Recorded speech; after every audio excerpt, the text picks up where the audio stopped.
Welcome to Moments with Marianne.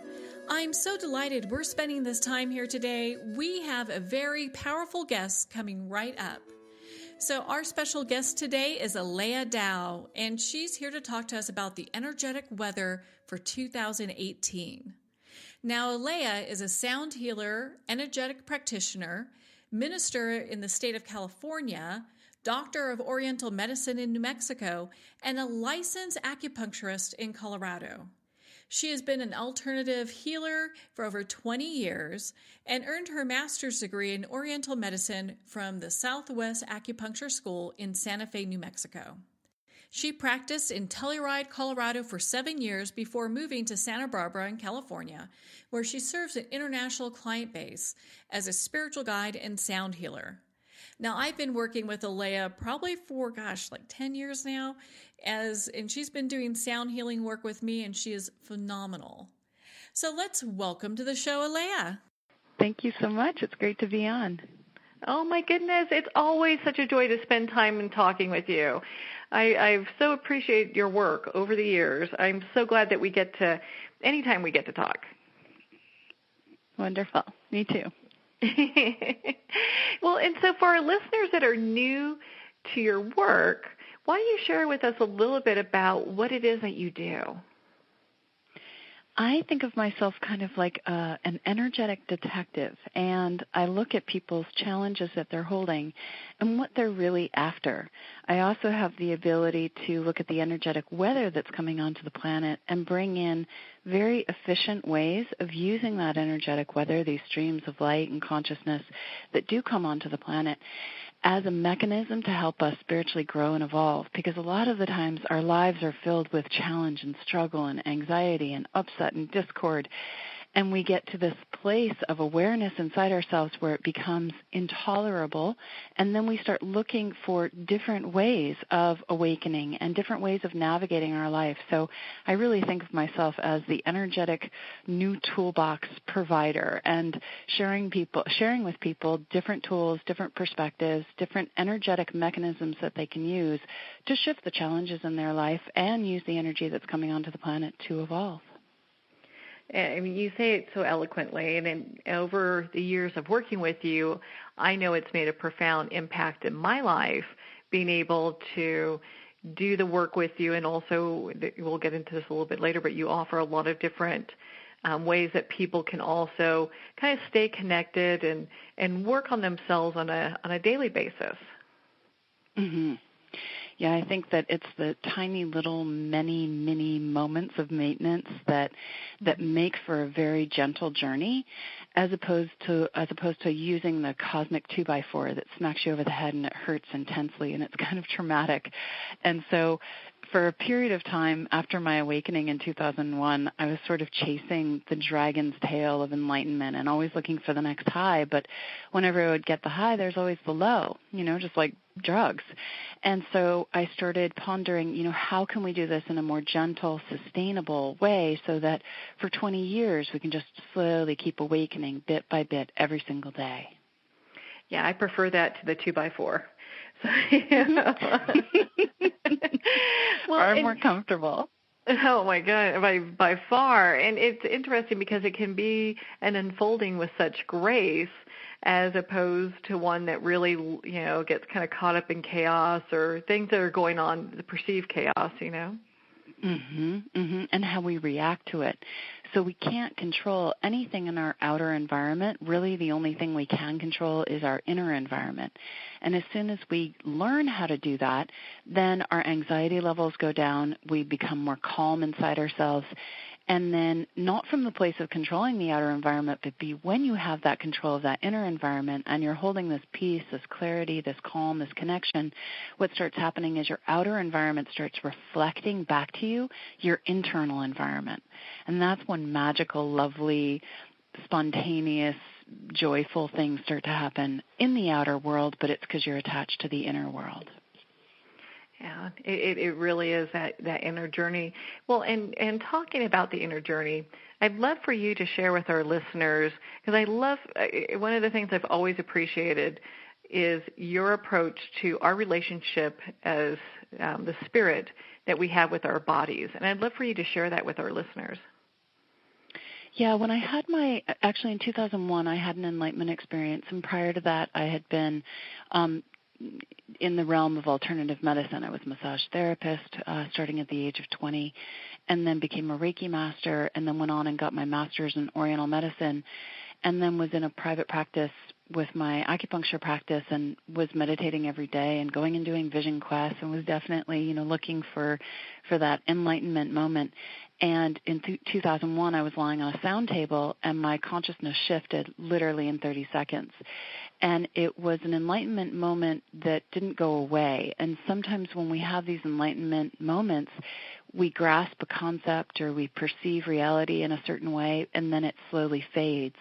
And for me, in 2001, it actually continued to just get stronger and stronger and stronger. So it didn't fade away, and I had to figure out how to integrate that high level of awareness, sensitivity, awareness of multiple dimensions, and so essentially crafted a particular way of being and protocols and energy stances that help us ride in our body and in our life in a more graceful way. And with that enlightenment moment in 2001, I very clearly perceived my body's consciousness completely separate from my consciousness as a soul, literally riding in the body.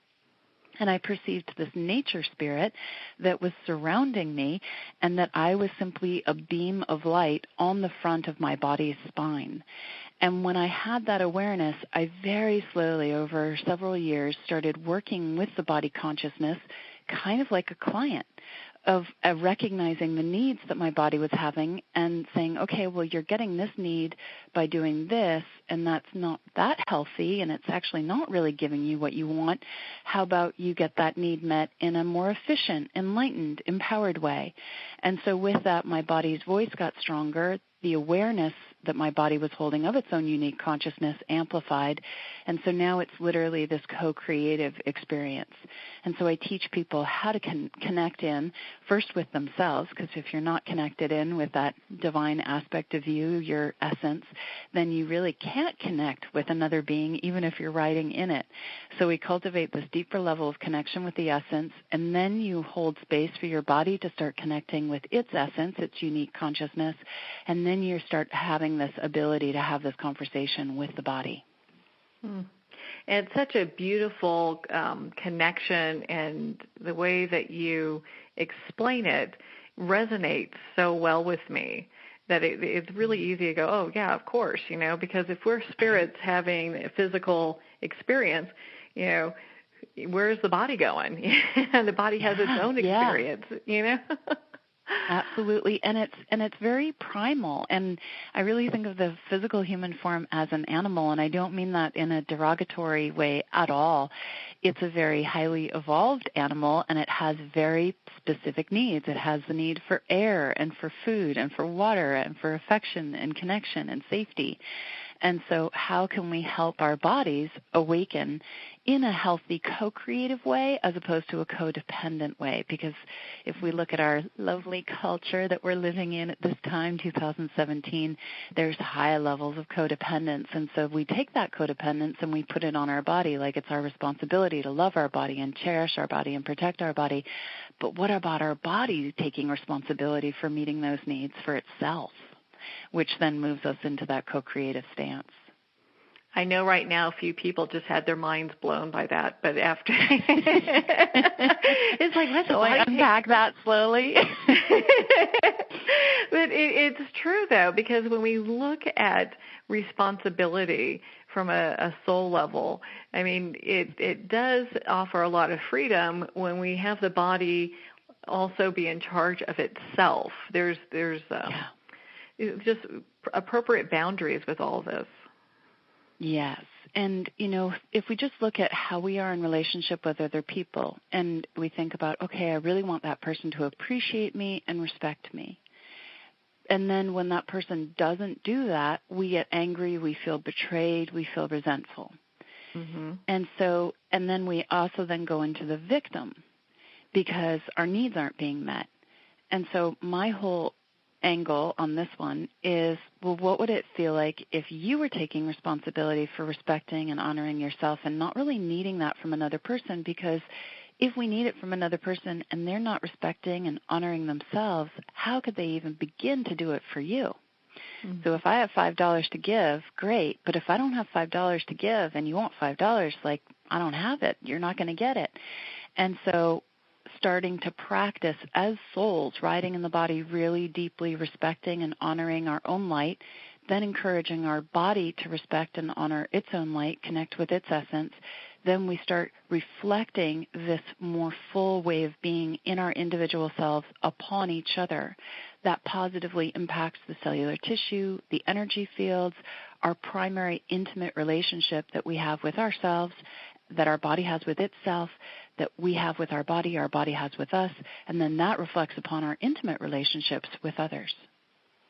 And I love that part where it's, if someone is coming to us for information, it's something at a higher level that we can give them and just model that energy.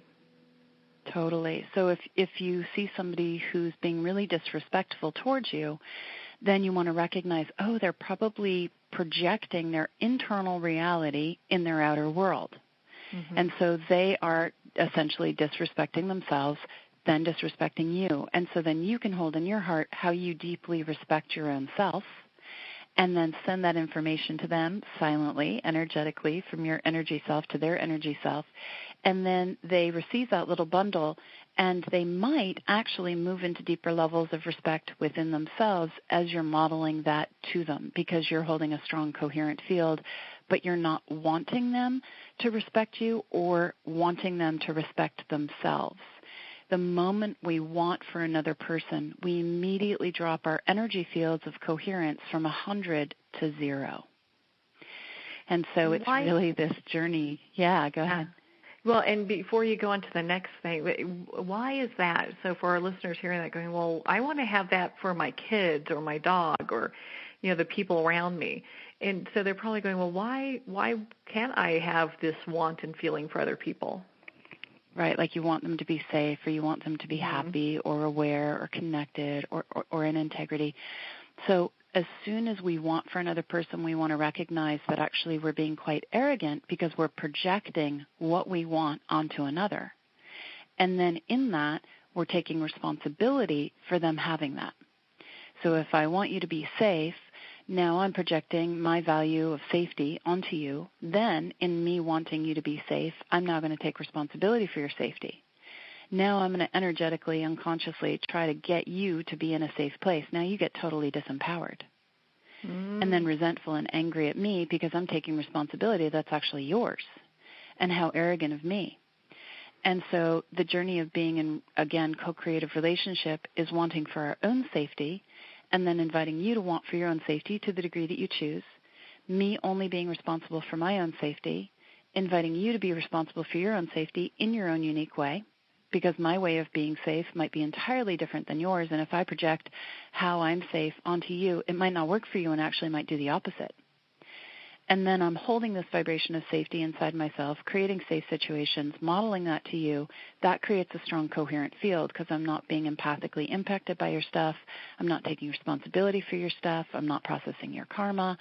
I'm holding all of my wisdom, my mastery of safety on me, modeling it to you, sending you energetic information, holding this strong, coherent field. You then start getting positively, empathically impacted by me, just thinking about it. Mm-hmm. Somebody could be 1,000 miles away from you. And then you start bringing in your own unique way of creating safety for yourself, responsibility for safety within yourself, not disempowered by me, not angry. And then you create your own safe container in a way that's absolutely appropriate. So anytime we have that desire for someone, that's just an indicator we have information. So we send the information just silently from our energy self to theirs about that way of being. And then we feel how we're holding this way of being that we're thinking of for this other person on ourselves, in ourselves, for ourselves, modeling that to them, encouraging them to do it for themselves to the degree that they choose in their own unique way. because everyone's on their own specific path, and the way I look at it, every soul that's here is a master in one shape or another. And so and what I've loved about your teachings and the way that you approach things is that, in realizing that, modeling energy really leaves things where they can go and, it's encouraging, but it's not taking over anything for them. It's allowing them to do their journey. Yes. And that's incredibly empowering, and I mean, for myself personally, when someone wants something for me, like they're like, Aleya, you need to be happier, or you need to be more blah, blah, blah, I kind of get a little kicky, and I'm like, you know what? You don't know what I need. I know what I need. I know what I want. And so when I feel that piece of like somebody projecting what they value onto me, I go, oh my God, I would never do that to another. Mm-hmm. Yeah, because it doesn't feel good, and you look at it and you're like, you know what? I know what I need. Yeah. And then we don't want to be in relationship with people who do that, and so then there's distance, and most people are after a connection. And so how can we create connection with the people that we love in a really healthy way as opposed to a codependent way? Yeah, it just keeps things much simpler and really respects the soul and the spirit of the other people we share this planet with. Indeed, yeah, and recognizes their own mastery. And, some people are after power, some people are after joy, or some people are after clarity, and they're attaining these vibrations inside themselves in their own unique way, maybe using the outer world, their inner world, relationships with outer vibrations like money or body or other people. And so when we recognize what someone is after, then we can hold an even more supportive container and have less judgment, more understanding of like, oh, that person in my life who's really controlling and they're constantly trying to control me, they're really trying to master controlling themselves, and they're just doing it externally. Right, like we've just had this holiday season, and so we might have been around family who are controlling. And so when we have that compassion of like, well, what are they really after? A lot of the times people do the opposite of what they're intending on mastering. And so if you think about the dysfunctional behavior that someone's in and you flip it to the solution, that will usually give you the insight of what they're after, and then you can hold compassion with them, with their behavior. It makes it really easy to figure out instead of getting into judgment or going, gosh, why are these people doing these type of things? It just allows you to be more in a peaceful place with everything. Absolutely. Yeah. It's a good thing. Really, yeah. It is. And, I'd love to kind of just toggle over and talk about, like, I know when you do every 3 weeks, you have these fabulous meditations. I love them. It's like my little spirit vacation. I just cherish each one that we do. And so when you're doing these, I love how you are looking at other dimensions. I'd love for you to kind of share a little bit of what that experience is like for our listeners, because I think everyone should be a part of this. It's such an empowering exercise, and it's an empowering space in doing these meditations with you. Yeah, and they're called the Tall Cups of Consciousness, and they're about 45 minutes to an hour long. And I usually do them, Monday evenings around 6 or 7, depending on the season. And it's really interesting to kind of dive into the Tall Cups. It's literally like jumping off a cliff and not really knowing where I'm going, where I'm going to land, what we're going to look at, what we're going to do. And so I usually spend the day in silence, so I don't do any sessions with, no one-on-one sessions. I try to kind of go into this very still, quiet space and deeply ponder beyond the mind what is truly being asked for at this time. And again, I don't go into the mental piece of like, oh, we need to bring in an energetic grid to support our timing components. Or we need to bring in greater clarity, or we need to align ourselves for the galactic configuration, or like whatever it is. I try not to get detail-oriented on that, but about 10, 15, 30 minutes before the session, maybe even an hour, I'll sit in stillness, and then my guides and the ascended masters and the beings of love and light that want to partake in the session, they'll start sharing with me little words like do grounding, do protection, do safety. But I have no detail of how to do that. And now my practice is doing energetic protocols, but I, again, try not to look at the details, because as soon as you start to see it in a detailed way, you start to go into the energy of the experience. And so I like to keep the tall cups very fresh in the moment. And so then we call in the guides, we set up the space when the session begins, and then I start looking at the very first piece. And it's really this place of being a totally empty container to see the highest vibration that's really being asked for all of us to move into at that moment in time. I also try to make the tall cup something that's timely and timeless, so that you can literally listen to any of the tall cups at any point in time, 5 years later, 3 years later, 2 weeks later, and some part of you actually goes back in time to that appropriate moment, calibrates your grids in that way so that you can then move forward in a supportive and empowered way.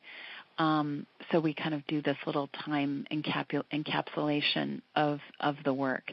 It is multidimensional, and so I am surfing multiple dimensions, not the physical realm, at Mach speed, looking for the deepest root that can help us shift how we hold ourselves and move us into a more empowered, connected, clear way of being, or whatever is truly being asked for in that moment. So that's kind of how I do the tall cups, and that might seem like really abstract, but when I'm in it, it's like, oh, there's that piece, and there's this energetic grid, and there's this mechanism that we need to bring in, and there's an old mechanism we need to let go of. And so from my perspective, when we really address the energy self, the higher self, and we have that higher self, energy self, do the work in that higher realm, it is shifting us at a blueprint level. And then that shift that's happening in that other dimension where the blueprints are held, it gets reflected into our energy fields, our emotions, our body, our cellular tissue. What's so interesting as a participant, being involved in these meditations, I can feel the energy moving. And sometimes it's like a beat, and you could feel just waves of just wonderful energy coming through, and other times I'm just like passed out. The energy is so intense. But with each one, I can feel the shifts that have been made, especially shifts in perception. Good. That's good. And my whole angle is your energy is the cleanest and strongest for you. And so when I'm doing this work, I'm only shifting my own energy. I'm not shifting anybody else's. I would never dare. Because I never want somebody messing with my energy fields, right? Like I want to mess with my own energy fields.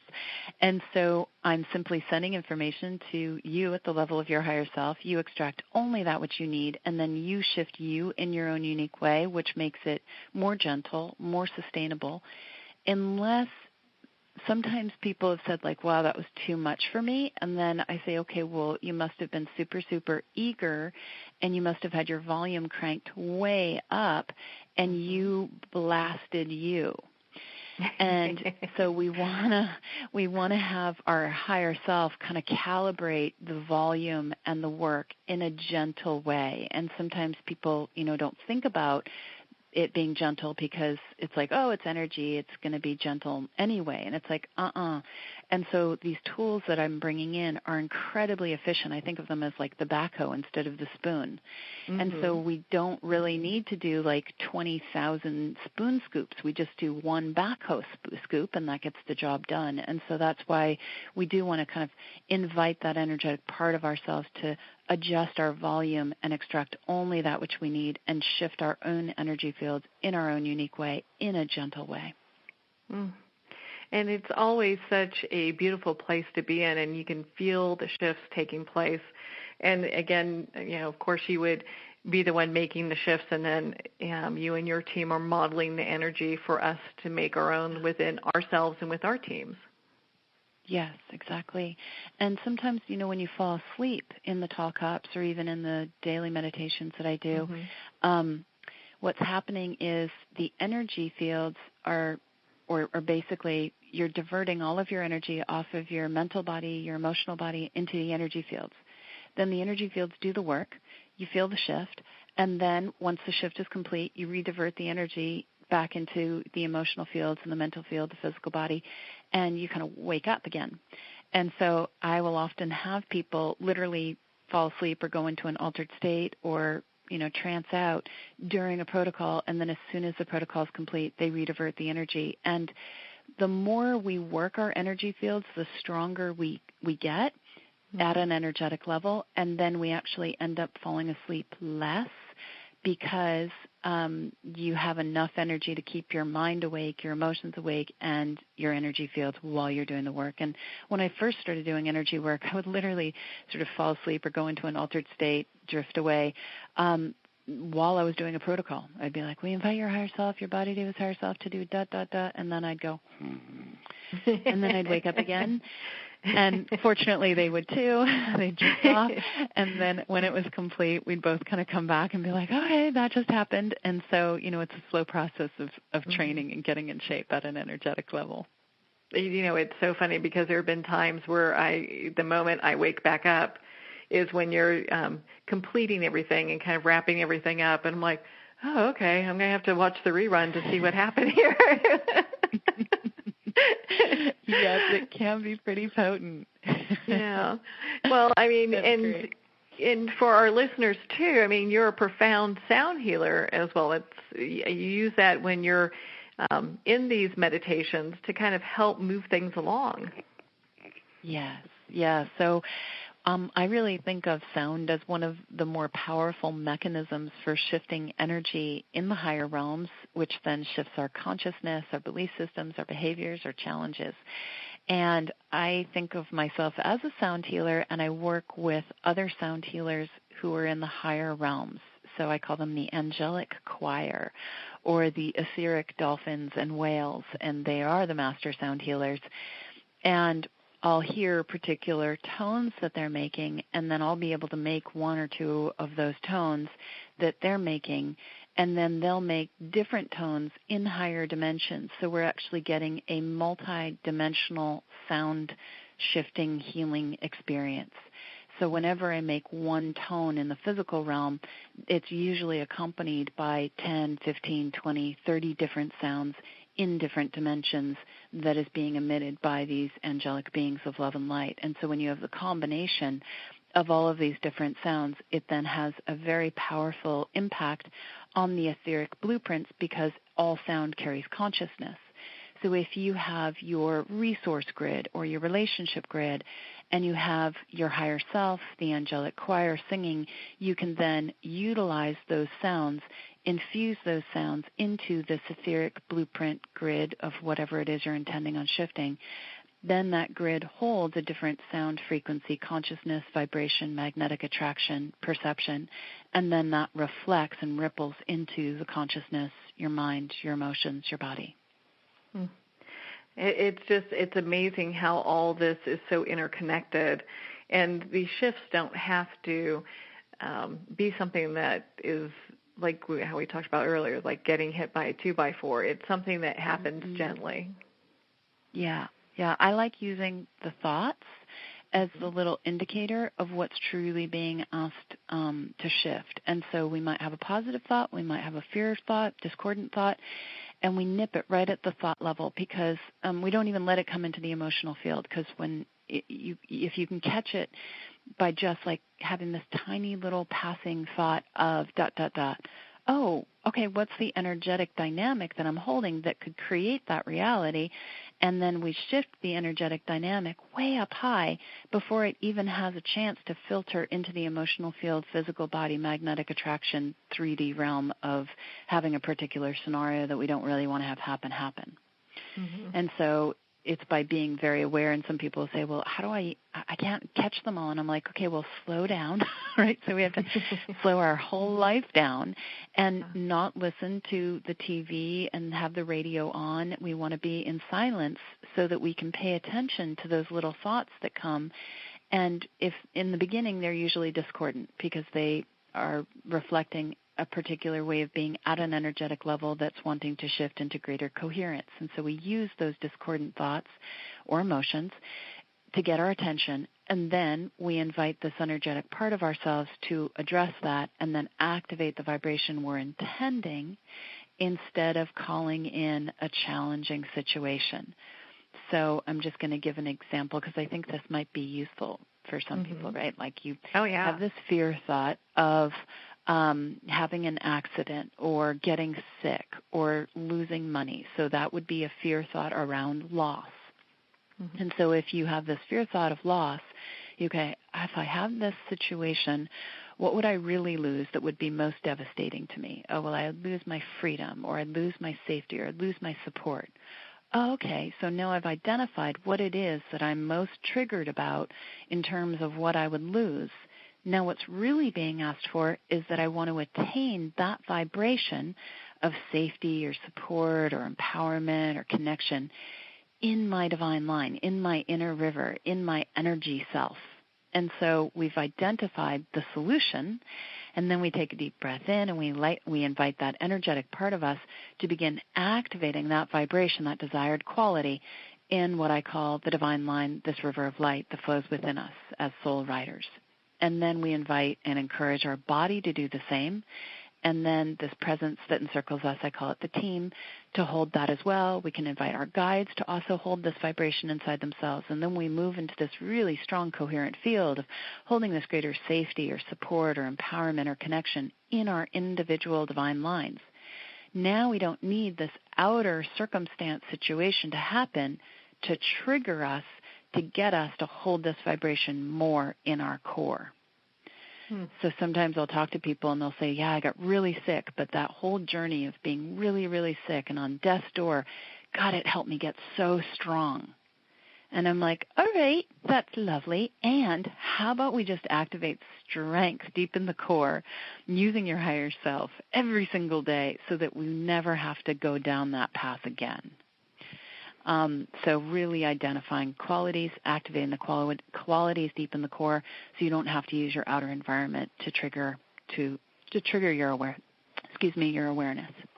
Yeah, and then, and that's such a great way. It's like, either you want to take the path that you can really learn, what something is about by going through hardship and pain, or you can attain the information and, maybe have the path be just a little bit easier than going through, just kind of discordant or hurtful experiences. Yeah, that are scary and traumatic, and they take longer. They're louder, and I think our greatest challenge is that we do have a wee bit of apathy going on. And so we have to kind of fight the apathy and go, okay, do I want to do this little 30-second protocol right now in this moment, or do I want to kind of surrender to the apathetic state and just wait until it smacks me over the head? I personally am a little bit of a prima donna. I don't like to suffer. And so I like to do things before they smack me on the head. And that does require a little bit of awareness, a little more spiritual maturity. But again, it's far more comfortable. So, fighting the apathy and activating the vibration deep in the core and then releasing that outer circumstance, that contract. And I have specific meditations and, talk ups that really speak to this whole piece of how to use your internal reality to grow and evolve instead of the outer world. Well, you came out with a book that I thought was extremely helpful and explained quite a bit, 7 Cups of Consciousness. Why don't you talk a little bit about that? Yeah, those are 7 concepts that I basically employ kind of 24/7 in my life of how to shift my internal reality, my outer environment, and I kind of explain why your life is the way it is and how to change it. And over the last 25 years of researching alternative medicine and different forms of meditation and energy work, I was like a seminar junkie, going to everyone and everything for probably over a decade and reading as many books on consciousness as I possibly could get my hands on, and energy work and other dimensions. I often found that people would talk about a concept, but they wouldn't show you how to do it. And it would be like, hold compassion in your heart. Well, how? Right? What if I don't even have a reference point for what compassion is? And so I really try to break down very specific concepts and then give very specific step 1, step 2, step 3. Boom, now you're in it. Ways of being in those 7 cups of consciousness. And my husband actually, I think it was in 2006, he said, what are the concepts that you employ on a regular basis with your clients that gets you such amazing results? And I was getting on the plane, flying back to Telluride to see clients at that time when he asked me that question. And so I'm flying at like 20,000 feet on the plane. And I'm like, what are those 7 concepts? And literally in 3 minutes, I jotted all 7 of them down. And it was just like, there's this, there's this, there's this, there's this. And then I think about 10 years later, I ended up, taking 8 months and really unpacking it at a very deep level because I had 8, 10 years practicing these concepts in a very detail-oriented way and then was able to write the book. I'd also taken those 10 years to attain discipline so that I could write a book, and that is the 7 Cups of Consciousness. Yeah, and it's been such a great resource. I've actually given your book away as gifts to many people, and they love it. It just helps them. Wonderful. It kind of just propels you forward on your path. And the thing is you teach things, and the principles that you talk about aren't really things that, like how you're saying, no one else is really talking about them. When we talk about the body having its own spirit diva and just the relationship we have with our body and then how we work through other things, most people don't even look at it that way. And you break it down in such a way that makes it easy to understand because, that resonates. I totally get that. Yeah, and everybody, some people say, I really love the first concept that we live in this multidimensional reality, or I love that 5th concept of the body deva as a nature spirit. And depending on where someone is in their journey, their growth, their evolution, their level of awareness, they'll resonate with particular concepts, cups. And for the first 3 months or 6 months, they're just like, multi-dimensions and my inner gifts and shifting my inner world. And then 3 months later, after they've digested those 3 concepts, then they'll go on to these other concepts that have a deeper resonance. And so if there's a particular concept that you read about in the book that doesn't really fit, wait, because some part of you will awaken to that, but it might be 6 months from now or a year from now. And I actually have gotten some feedback from people saying, that it took them a year to read this one book that I wrote, and because there were so many layers, and it does present ideas in a different way. It's basically, kind of, I almost want to say like a dumbed-down version of the ancient teachings, and maybe not dumbed down, that might not be the nicest way of saying it. Simplified, it's sort for of sure. The simplified version of it, and more in modern terminology of, okay, so Amen. This is the concept and this is how you practice it, Yeah. So, yeah, it was fun to write. I mean, it was challenging to write because I would constantly be going into altered states. And, when you're in altered states, you don't write that well. Yeah, it could be interesting writing when you come back. Yes.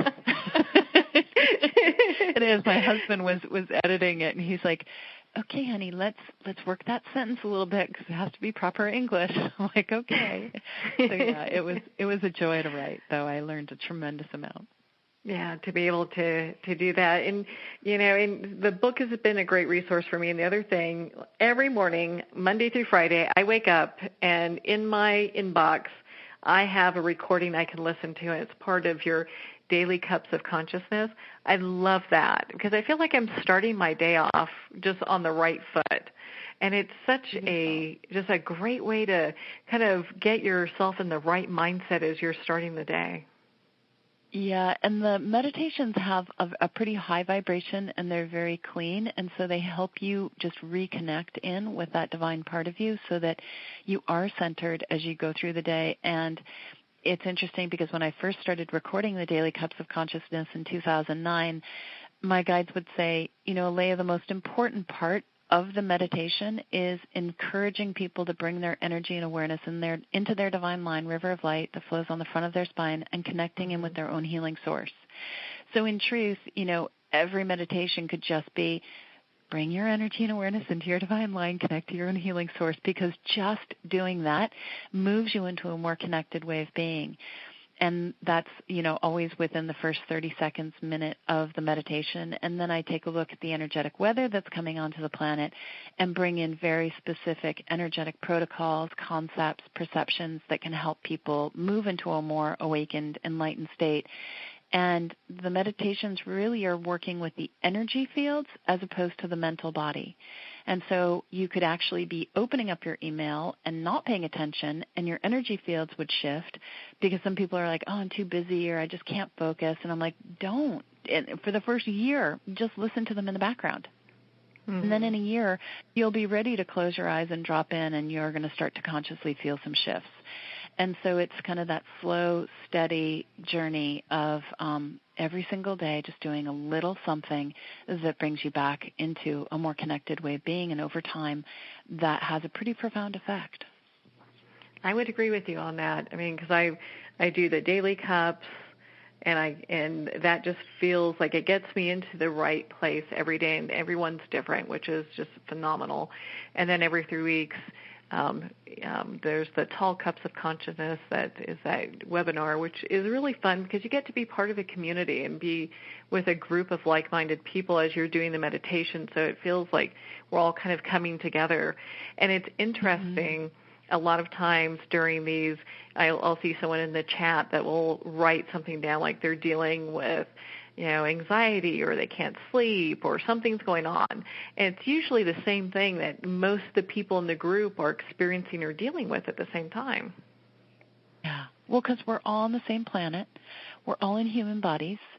We're all in the physical dimension, and there are very specific energetic phenomenons that we're all experiencing. And some people will be like, ooh, I'm feeling nauseous, and then another person's like, ooh, I've got insomnia. And I'm like, okay, so you're reacting and responding a little differently, but you're responding to this vibration that's coming on, and here's a way of dealing with it in a different way. So, yeah, it does definitely create a sense of you're not alone, being energetically sensitive and feeling these phenomenons, and then it brings clarity, too, as to why that's happening, and then how to hold yourself in a slightly different way. Or just having that knowing that you're not alone and that support structure can sometimes make the experience feel a little less uncomfortable. Yeah, it's more of a joyous experience.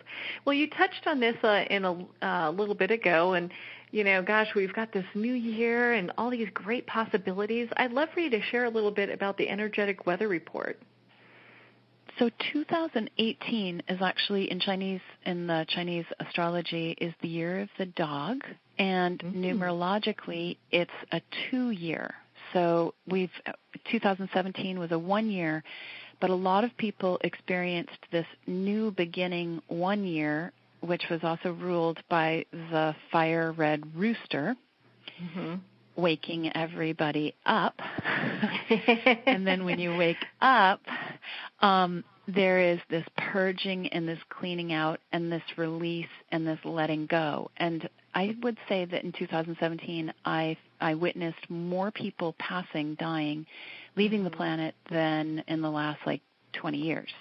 It was just sort of phenomenal, all these people exiting. And again, it's kind of the ending coupled with a beginning. And it almost feels like it was this exhale, and now 2018 we move into this inhale. And we really start to feel this new way of being after we've done our purge, our release, our clean out.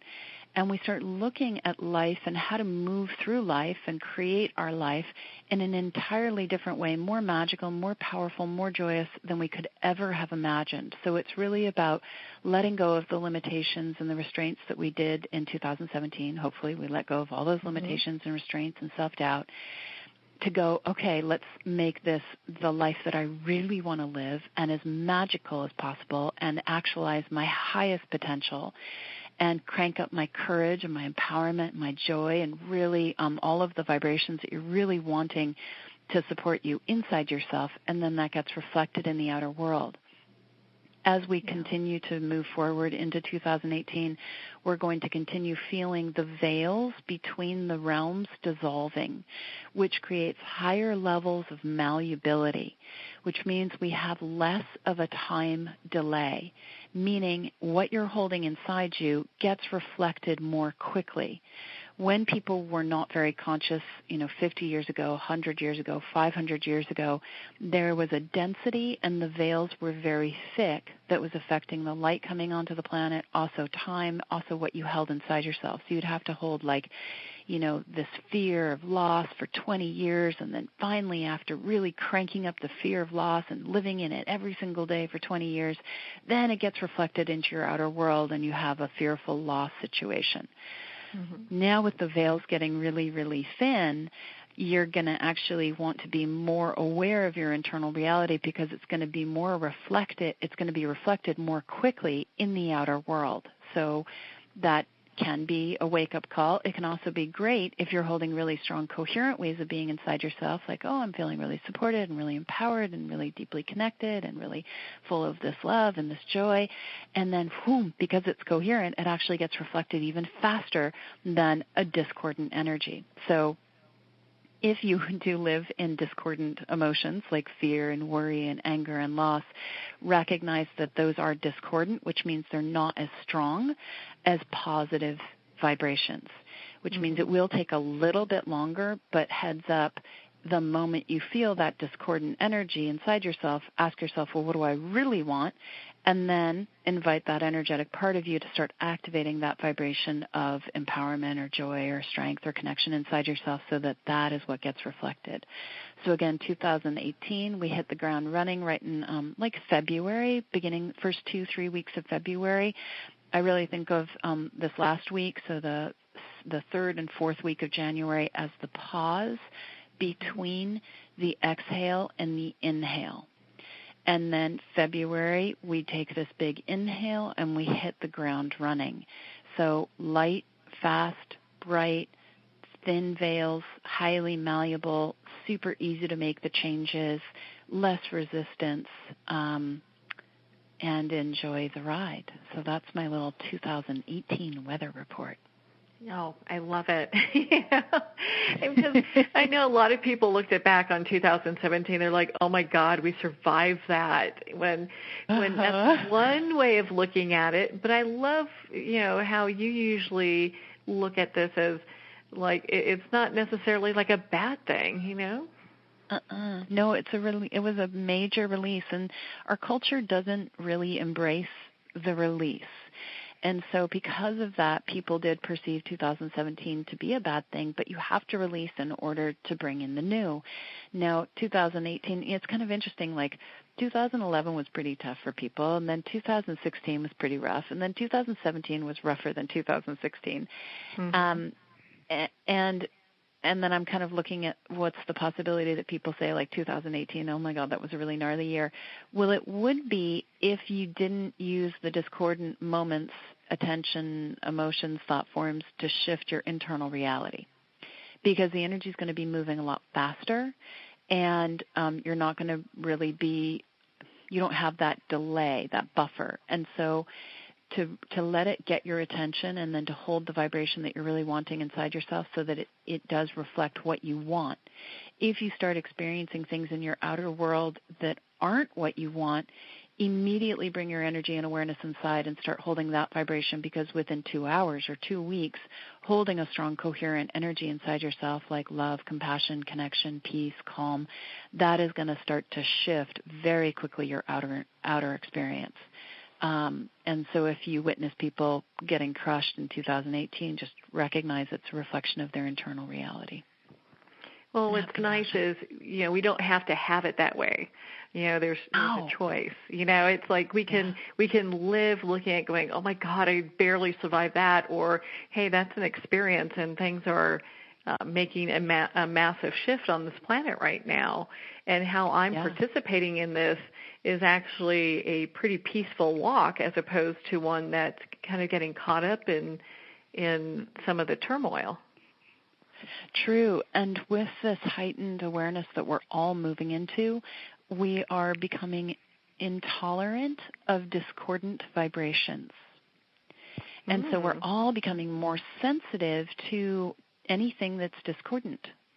And with that, we now have the opportunity to change, because we can only change what we're aware of. So by using our sensitivity and our intolerance to wake us ourselves up to, okay, what are we doing inside ourselves that's not comfortable? And if I were to sort of leave everybody with a little core teaching practice, it would be to really start recognizing how attached you are to your outer environment and to people and situations and politics and government and environment, and how that outer attachment creates a state of suffering. And then when you're in the state of suffering because you're judging and angry and upset and fearful of what's going on in the outer world, you now drop your energy fields from, to a very discordant way of being instead of modeling the solution. So the daily practice is to be more attached to the vibration that flows deep in your core, divine line, front of spine, than anything else. And I kind of have the stance of like, I would only be attached to my own vibration flowing deep in my core, nothing else I'd never dare. Because the moment that I get attached to what somebody else is doing or to the politics or to the environment, then I immediately move into this state of suffering, and now I'm not doing anybody any good. And then I get almost paralyzed by my upset. And then we don't do anything. And so to really feel whatever vibration it is you value deep in your core and to be totally attached to that and model that as you move in the world. Because I have this little theory that if we had 144,000 people totally attached to their own vibration, no one else's, they'd never dare. So they're only attached to their own peace, their own calm, their own clarity, their own integrity, their own empowerment. That could positively, empathically impact 7 billion people on the planet. Now, we would also employ the angelic realm to only be attached to their own vibrations that they value deep in their own core. So now we've got all of the angelic beings of love and light that are expressing themselves in multiple dimensions on this planet, holding that stance. So it's the angelic campaign. And then you've got 144,000 people in the physical dimension anchoring that energy. That could be a pretty radical shift in a very short period of time. That would be, without a doubt. And just to be able, for one person to make that kind of shifts their community. I mean, it's you could shift 100. Yeah, I actually think one person holding that high stance shifts 100,000 people. That's my radical, unresearched. I'm buying it. But we have to practice. I'm only attached to my own vibration, and then our body has to hold that same stance, and the team has to hold that same stance, the sacred trinity. Yeah. Well, and it's interesting, when you talk about kind of when we get into some of this discord, whether it's, environment, politics, what different things are going on in the planet, there's a thread. And I've seen it when I've done this myself, like, oh gosh, what's happening to the animals over here? There's this thread of wanting to control things, and it does put everything in discord. And to move out of that space is such a gift. Yeah, it is. And, then we're not walking around angry, and then our body doesn't absorb that, and then we don't get sick. It's like it's a cycle. And, if we recognize that we're souls riding in this body, if we as the soul are holding a very high vibration, we positively, empathically impact our body, and then Earth gets it because it's actually Earth's body that you're riding in, and then as Earth shifts, all of her body devas shift. So every single human, every single animal shifts because you're holding a strong, coherent field in your divine line on the front of the body spine. And what a peaceful place to be, and these shifts don't have to be traumatic. And I know I keep bringing that up, but it's something that I really appreciate, because it just seems like a lot of times when people think that they need to make a shift to a next spiritual level, that there has to be some pain that has to go with that, or they have to give something up. And it in some ways it's giving up the pain, Yeah, it could be giving up the pain or recognizing that the journey of being, I was actually talking with a client last week, and we identified like, oh, what does being human mean to you? And they said, being human means pain and suffering. And I was like, wow, really? Because being human actually is about receiving pleasure. And from my perspective, the body deva is all about opening its receptors to receive this extraordinary experience, teaching us as souls how to open to receive our own divine light to a deeper degree. So we're in this extraordinary, beautiful receiving experience. And so if we start to frame our journey more from the place of letting our body open its receptors to receive all of the pleasure and the beauty that Earth has to offer itself, we as souls get positively, empathically impacted. And then when we receive more of our gifts, our wisdom, our mastery, and model that as we move in the world. Such a beautiful place to be in. Well, Aleya, I guess I could talk to you for days. I mean, I have private sessions with you, and I feel like I do the same thing there too. Great. I really do consider you to be one of the great masters of our time, and so I'm so excited that we get to spend this time and that people can hear more about all the great things that you do. For our listeners that are looking to connect with you, what would be the best way for them to do that?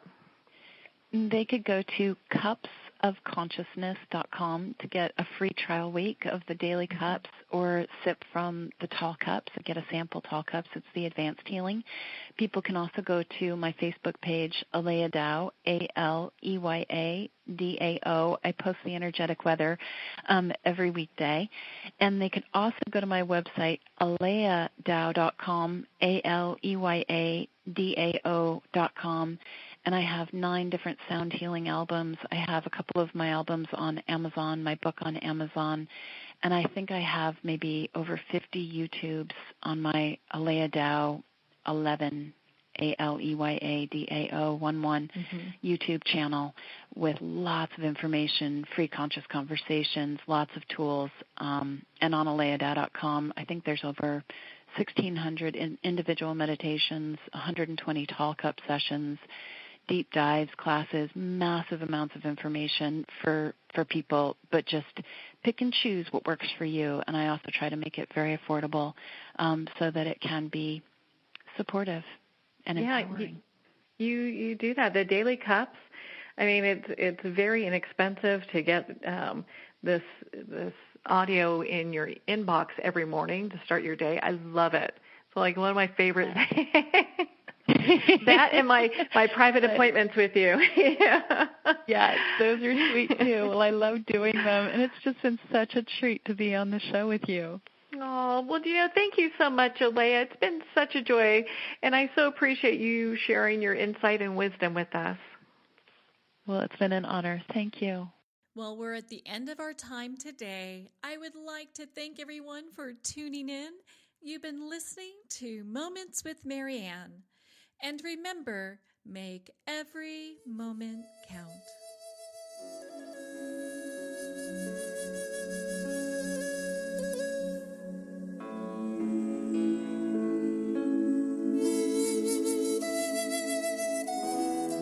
In a single moment, your life can change. Moments with Marianne is a transformative hour that covers an endless array of topics with the best of the best. Her guests are leaders in their fields, ranging from inspirational authors, top industry leaders, and business and spiritual entrepreneurs. Each guest is gifted and a true visionary, a recognized leader in her own work, and while teaching others to develop, refocus, and grow, Marianne will bring the best guest and sometimes a special surprise. Don't miss this. You never know just which moment will change your life forever. Moments with Marianne airs every Thursday, Friday, and Sunday at 8 p.m. Eastern, 6 p.m. Mountain Time. Make sure to tune in and visit momentswithmarianne.com for more information.